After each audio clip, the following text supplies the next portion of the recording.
No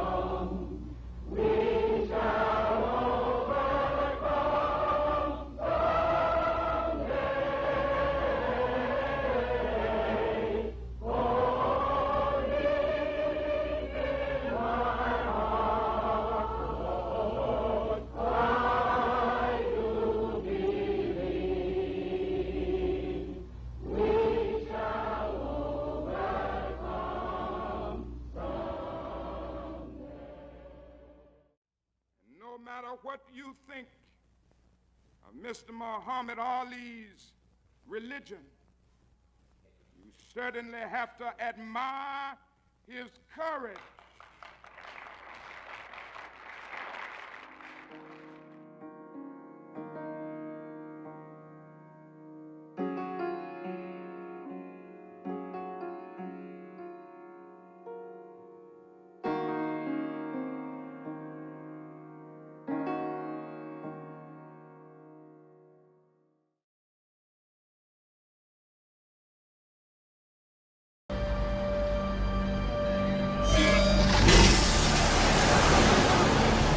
They aimed for your head to knock you down.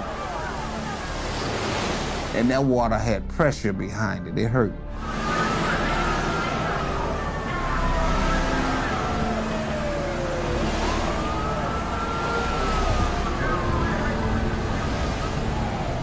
During the meeting the day before, they had told us the policeman might hit you, the policeman might have dogs, they might spit on you, they might kick you. But I remember thinking that no one said anything about water hoses. You could see that the first blast of water dispersed the crowds.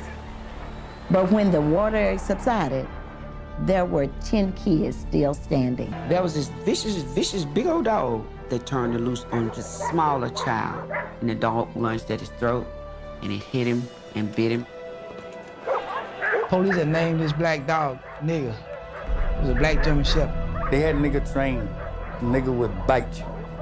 A nigger would bite anybody, black or white, didn't make no difference.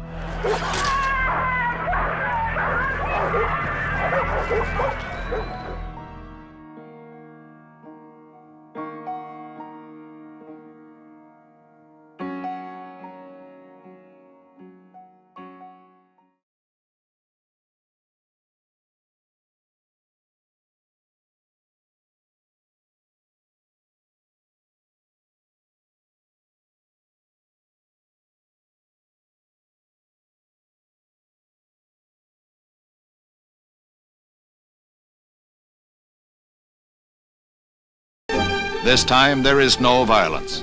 The 1,000 Negroes and 400 white ministers and civil rights workers reach the end of the bridge where the cordon of troopers stand. They are ordered to turn back. Dr. King confers with the police as the marchers hold their ground. He requests that they be allowed to pray. There are a few minutes of mounting tension.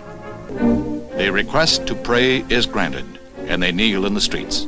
Informants say that Dr. King turned his marchers at the behest of the White House, an arrangement that had been made in advance to avoid a confrontation that could only end in bloodshed. The troops and deputies stand stolidly by as the prayers are said and the marchers go back to Selma. This Alabama town will go down in the history books as a turning point in the civil rights drive. From the halls of Congress to the smallest crossroads hamlet, people can understand the plea that no American can have freedom and justice unless there is freedom and justice for all. In Selma, there is a lesson to be learned.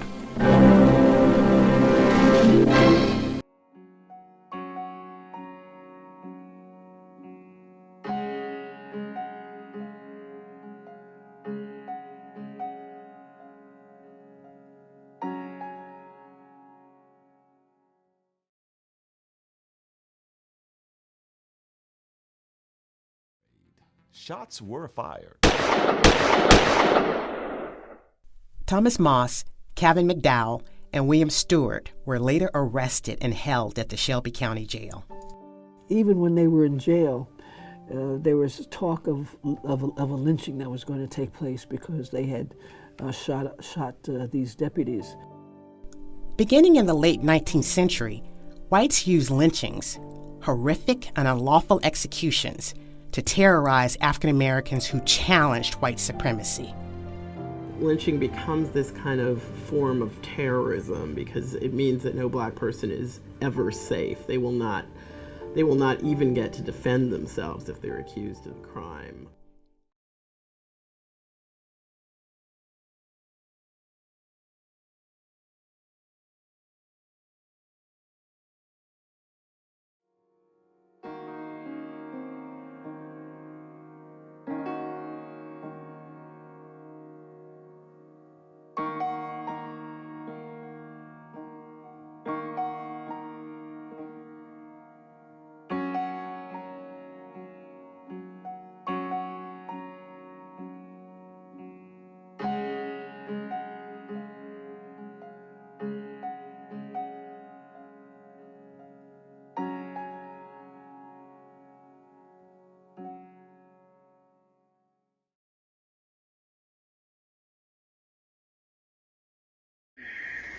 Some of these illegal injunctions.